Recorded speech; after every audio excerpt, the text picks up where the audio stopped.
কয়েকদিন ওয়েদার কেমন থাকবে? ইয়েস।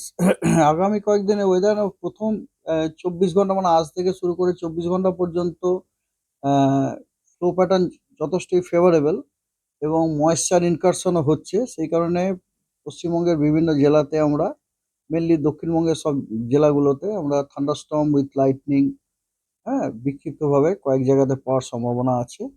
তবে তারপরে কিন্তু আপনার ফ্লো প্যাটার্ন রীতিমতো চেঞ্জ হয়ে যাওয়ার সম্ভাবনা আছে।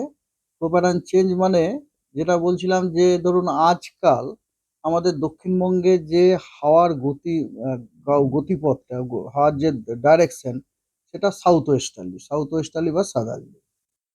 তো এর ফলে এই সাউথ ওয়েস্টার্লি বা সাদার্লি উইন্ড আপনার ময়েশ্চার ইনকারশন করতে হেল্প করে। আহ, এবং আর একটা সিনপটিক সিচুয়েশন আছে, একটা east West oriented trough line আছে, যেটা আমাদের ধরুন কি বলে Northern parts of Gangetic West বেঙ্গলের থ্রু দিয়ে যাচ্ছে। এই সিনপটিক সিচুয়েশন এবং তার সাথে ময়েশ্চার ইনকারশনের জন্য আজকাল থান্ডারস্টর্ম অ্যাক্টিভিটি হওয়ার সম্ভাবনা আছে। তবে তারপর থেকে ফ্লো প্যাটার্নটা সম্পূর্ণ চেঞ্জ হয়ে যাচ্ছে। ফ্লো প্যাটার্ন তখন আমরা মেনলি ফ্লো প্যাটার্ন যেটা হবে সেটা হবে আইদার ওয়েস্টার্লি অথবা নর্থ ওয়েস্টার্লি উইন্ড। যে ওয়েস্টার্লি বা নর্থ ওয়েস্টার্লি উইন্ড হচ্ছে, বুঝতেই পারছেন, অপেক্ষাকৃত ড্রায়ার এবং গরম। এবং সেই কারণে 8 তারিখ অনওয়ার্ডস আমরা দক্ষিণবঙ্গের বিভিন্ন জেলাগুলোতে আপনার hot and humid weather condition এবং হিট ওয়েভ কন্ডিশনও কিন্তু পেতে পারি। তো ইন ডিটেলস হচ্ছে এরকম, সেটা ইন ডিটেলস এরকম যে আজকে পশ্চিমবঙ্গ যেমন বলছিলাম, পশ্চিমবঙ্গের সব জেলাগুলোতেই দু এক জায়গায় বিক্ষিপ্তভাবে থান্ডারস্টর্ম উইথ লাইটনিং এবং তার সাথে ঝোড়ো হাওয়া 30 থেকে 40 কিলোমিটার প্রতি ঘন্টাতে থাকার সম্ভাবনা আছে। কিছু জেলাতে অবশ্য ঝোড়ো হাওয়ার গতিবেগটা বেশি, 40 থেকে 50 কিলোমিটার প্রতি ঘন্টায়। এবং সেই জেলাগুলো হচ্ছে বীরভূম, মুর্শিদাবাদ এবং নদিয়া। বাকি জেলাগুলোতে 30 থেকে 40 কিলোমিটার প্রতি ঘন্টায় গতিবেগে ঝোড়ো হাওয়ার বইবার সম্ভাবনা আছে। এবং তার সাথে সাথে জলপাইগুড়ি এবং আলিপুরদুয়ার এই দুই জেলাতে বিক্ষিপ্তভাবে দু এক জায়গায় ভারী বর্ষণেরও সম্ভাবনা রয়েছে। এই কারণে পশ্চিমবঙ্গের সবকটা জেলাতেই হলুদ সতর্কবার্তা দেওয়া হয়েছে আজকের জন্য।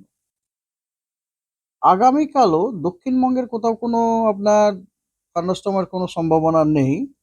তবে উত্তরবঙ্গের 5টা জেলাতে, উত্তরের 5টা জেলায় দার্জিলিং, কালিম্পং, জলপাইগুড়ি, আলিপুরদুয়ার এবং কোচবিহার, এই 5টা জেলায় দু এক জায়গায় বিক্ষিপ্তভাবে থান্ডারস্টর্ম উইথ লাইটনিং এবং তার সাথে ঝোড়ো হাওয়া 30 থেকে 40 কিলোমিটার গতিবেগে থাকার সম্ভাবনা আছে। 8 তারিখ থেকে যেটা আমি আপনাদের বলছিলাম, পশ্চিমবঙ্গের সবকটা জেলাতেই আইদার তাপপ্রবাহ অথবা হট এবং হিউমিড ওয়েদার কন্ডিশনের জন্য থাকার সম্ভাবনা আছে এবং অ্যাকর্ডিংলি সতর্কবার্তাও দেওয়া হয়েছে। এবার আপনাদের বলি কোন কোন জেলাতে তাপপ্রবাহের সম্ভাবনা আছে এবং কোন কোন জেলাতে হট অ্যান্ড হিউমিড ওয়েদার থাকার সম্ভাবনা আছে। প্রধানত পশ্চিমের জেলাগুলো বুঝতেই পাচ্ছেন তো যে কোনগুলোকে মিন করছি, সেটা হচ্ছে বীরভূম, পশ্চিম বর্ধমান, পুরুলিয়া, বাঁকুড়া। এই যে 4টি জেলাতে তাপপ্রবাহ থাকার সম্ভাবনা আছে। এবং অন্যান্য সমস্ত জেলা ইনক্লুডিং কলকাতা, এগুলোতে সব আপনার হট এবং হিউমিড ওয়েদার থাকার কন্ডিশন আছে, মানে এই যে শ্বাসরোধকারী যে ওয়েদার সেরকম। এটা গেল 8 তারিখ। 9 তারিখ 10 তারিখ, 9 তারিখ 10 তারিখে হিটওয়েভ আক্রান্ত জেলাটা একটুখানি বেড়ে গেল। 9 তারিখেও আপনার পশ্চিমের সব জেলা তো থাকছেই, বীরভূম, পশ্চিম বর্ধমান, পুরুলিয়া, বাঁকুড়া তো থাকছেই, তার সাথে যোগ হলো আরো 2টি জেলা, ঝাড়গ্রাম এবং পশ্চিম মেদিনীপুর। এই পুরো যে এই সমস্ত জেলাগুলোতে আপনার তাপপ্রবাহ হওয়ার সম্ভাবনা আছে এক দু জায়গায় বিক্ষিপ্তভাবে। এবং এবং দক্ষিণবঙ্গের বাকি সব জেলাগুলোতে হট অ্যান্ড হিউমিড ওয়েদার থাকার সম্ভাবনা আছে। এটা হচ্ছে 9 10 2 দিন, 9 10 2 দিনই, ঠিক আছে? তো এই গেল আপনার ইয়ে। এবার হচ্ছে রেনফল, অ্যাকর্ডিংলি রেনফলেরও আপনারা ফোরকাস্ট দেখতে পাবেন। সপ্তাহের প্রথম দিকে বৃষ্টিপাত দেখতে পাবেন, সপ্তাহের শেষের দিকে বৃষ্টিপাত দেখবেন প্রায় নেই, প্রধানত দক্ষিণবঙ্গে। যেমন আজকে উত্তরবঙ্গের দার্জিলিং, কালিম্পং, জলপাইগুড়ি, কোচবিহার, আলিপুরদুয়ার এই সব জেলাগুলোতেই বেশিরভাগ জায়গাতেই কিন্তু হালকা মাঝারি বৃষ্টিপাত হওয়ার সম্ভাবনা রয়েছে। দু এক জায়গাতে যেটা বললাম আপনার ভারী বর্ষণেরও সম্ভাবনা আছে।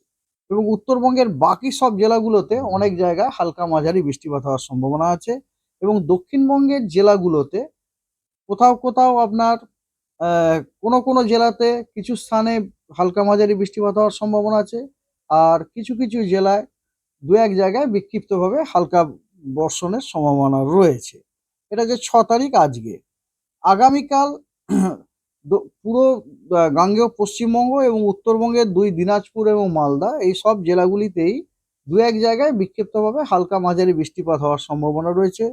এবং বাকি জেলাগুলিতে আপনার হালকা মাঝারি বৃষ্টিপাত অনেক জায়গাতে হওয়ার সম্ভাবনা রয়েছে। 8 তারিখে দক্ষিণবঙ্গের মানে গাঙ্গেয় পশ্চিমবঙ্গের কোথাও কোনো বৃষ্টিপাতের সম্ভাবনা নেই, সম্পূর্ণ শুষ্ক। কেবলমাত্র উত্তরবঙ্গের জেলাগুলোতে কিছু কিছু জেলায় দু এক জায়গাতে বিক্ষিপ্তভাবে হালকা বৃষ্টি, অথবা কিছু কিছু জেলায় কিছু কিছু স্থানে হালকা মাঝারি বৃষ্টির সম্ভাবনা রয়েছে 8 তারিখে। 9 তারিখে পরিস্থিতি মোটামুটি সেম। আপনার দক্ষিণবঙ্গ কমপ্লিটলি ড্রাই। উত্তরবঙ্গেরও কেবলমাত্র উত্তরের 5টা জেলাতেই হালকা মাঝারি বৃষ্টিপাত কিছু কিছু জায়গায় হতে পারে, বাকি সব জায়গায় ড্রাই। 10 তারিখে একই চিত্র। গোটা দক্ষিণবঙ্গ দ্যাট ইজ গাঙ্গেয় পশ্চিমবঙ্গ, উত্তর এবং দক্ষিণ দিনাজপুর এবং মালদা সম্পূর্ণ শুষ্ক। কেবলমাত্র উত্তরবঙ্গের 5টা উত্তরের যে জেলা আছে সেগুলিতে অনেক জায়গায় হালকা মাঝারি বৃষ্টিপাত হতে পারে। South West monsoon very likely to advance into South Andaman Sea, some parts of Southeast Bay of Bengal and Nicobar Island around 13th May 2025. দক্ষিণ পশ্চিম মৌসুমী বায়ু দক্ষিণ আন্দামান সি এবং সাউথ ইস্ট বে অফ বেঙ্গলের দক্ষিণ পূর্ব বঙ্গোপসাগরের কিছু অংশ এবং নিকোবর আইল্যান্ডের কিছু অংশতে 13ই মে 2025 নাগাদ সাউথ ওয়েস্ট মনসুন ওখানে এগিয়ে যাওয়ার যথেষ্ট সম্ভাবনা আছে। Thank you. এই সময়টা নর্মাল টাইম, এই সময় তো বর্ষা আমাদের বাংলায়। হ্যাঁ, বর্ষা কি এবার ঠিক সময়ে আসবে?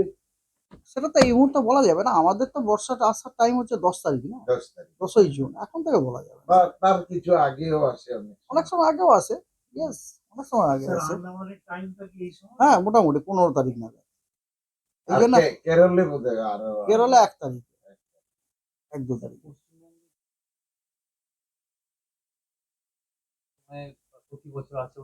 না, ওইটাই তো এই প্রশ্ন করলেন না, সেটা তো এখন থেকে ওটা বলা সম্ভব নয়। 10 তারিখ হচ্ছে নর্মাল টাইম। আর এটা হচ্ছে আন্দামান নিকোবরে এই সময় মনসুন ঢোকে, এই জন্য ওদের আমরা মনসুন মানে আন্দামান নিকোবরের আপনার অবজারভেশন আমরা অনেকদিন আগে থেকে শুরু করে দিয়েছি।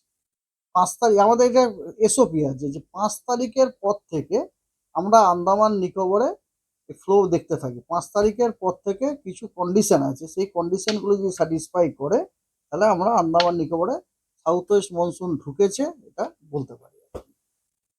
ঠিক আছে।